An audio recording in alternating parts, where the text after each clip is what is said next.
Hello everyone, আসসালামু আলাইকুম। আপনাদের মাঝে আজকে নতুন একটি ভিডিও নিয়ে আসলাম। ভিডিওটা খুবই জনপ্রিয় এবং খুবই ভালো। বাস্তব জীবন নিয়ে নাটকটি করানো হয়েছে। আপনারা ইতিমধ্যে জানতে পারছেন নতুন একটি নাটক রিলিজ পেয়েছে এবং নাটকটি অনেক ভিউজ হয়ে গেছে। বর্তমানে টিকটক এবং ফেসবুক এবং ইউটিউবে শর্ট ফিল্ম ভালোই ভিউ হচ্ছে এবং দৌড়াচ্ছে। আপনারা ভাবতেছেন কোন নাটকটির কথা, তা আমি অবশ্যই আপনারা বুঝতে পারছেন আমি আপনাদের কোন নাটকটার কথা বলতে। আপনার যেই নাটকটার কথা বলতেছেন এবং যা ভাবতেছেন আমি ঠিক তেমনটাই বলতেছি। বর্তমানে একটি নাটক আসছে, তাতে আপনারা জানেন নাটকটার নাম হয়েছে নিকা। আপনারা কি জানেন যে নাটকটার মাঝে কি এমন রয়েছে এবং বর্তমান এই নাটকটির মধ্যে যে বিষয়গুলো আছে মানুষের এবং দর্শকের অল্প কিছুক্ষণের মধ্যেই তাদের সবার মন কেড়ে নিয়েছে। হ্যাঁ, আমি আজকে আপনাদের এই নাটকটির মাঝে এমন প্রথম পর্ব নিয়ে এমন কিছু বিষয় বলবো যা ভাবতে পারছি না যে কিরকম নাটকটার মাঝে এমন বিষয় আছে যে মানুষ বলে ওভাবে পড়লে স্বভাব নষ্ট। হ্যাঁ, এটাই বাস্তব, ওভাবে পড়লে স্বভাব নষ্ট। কিন্তু আমরা ওভাবে পড়ে এমন কিছু জিনিস বেছে নিব না যা আমাদের পরিবারকে ধ্বংসের মুখে টেনে নিয়ে যায় এবং আমরা নিজেই ধ্বংস হয়ে যাই।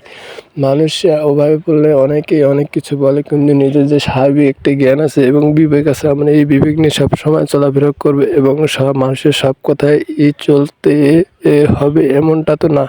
আমরা নিজের আল্লাহ পাক আমাদের নিজের মেধা শক্তি দিয়েছে এবং নিজেকে বোঝার মতো কোনো কিছু দিয়েছে। আমরা এইসব দিয়ে দেখে বুঝে কাজ করব। এই নাটকটি এমন কিছু বিষয় নিয়ে এবং গড়ানো হয়েছে। নাটকটি খুবই শিক্ষাজনক এবং কষ্টদায়ক নাটক। এই নাটকের মাঝে এমন কিছু বিষয় আছে যে স্বভাবে অনেক অভাব ছিল এলাকার মধ্যে, এসে চলতেই পারতেছিল না, কিন্তু তার একটা বন্ধু তাকে কুপরামর্শ দেয় এবং কুপরামর্শ দিতে গিয়ে সে চুরি করতে যায় ধরা পড়ে। এতে মানুষের কাছে ধরা পড়ে, সে প্রচুর মারধর খাওয়ার পর সে মারা যায়।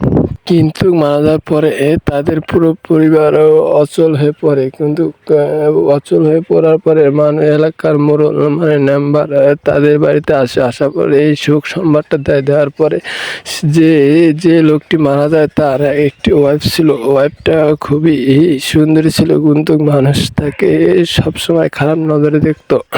খারাপ নজরে দেখার পরে তার প্রতি একটু আকর্ষণ করতো, তাকে সবসময় খারাপ নজরে দেখতো। এরকম বিষয় আপনারা হয়তো বা ভাবতেছেন। হ্যাঁ, আমি আপনাদের বলতেছি, আপনারা এইভাবে বললে আপনারা বুঝতে পারবেন না। আপনারা অবশ্যই ইউটিউব চ্যানেলটি দেখে আসবেন। একটি খুবই ভালো এবং খুবই শিক্ষাজনক ভিডিও। আপনারা অবশ্যই এই গোল্ডি মিনারটি দেখে আসবেন। আর আমার এই ভিডিওটা যদি আপনাদের ভালো লেগে থাকে অবশ্যই আমার এই চ্যানেলটা সাবস্ক্রাইব থাকবেন এবং পরবর্তী পর্বটা কবে আসতেছে অতি শীঘ্রই আপনাদের জানানোর জন্য আমি চেষ্টা করব। এবং আপনারা যদি পরবর্তী পর্বটা দেখতেছেন তাহলে এই গোল্ডি সাবস্ক্রাইব করে রাখবেন এবং এতক্ষণ আপনারা ভালো থাকবেন। আল্লাহ।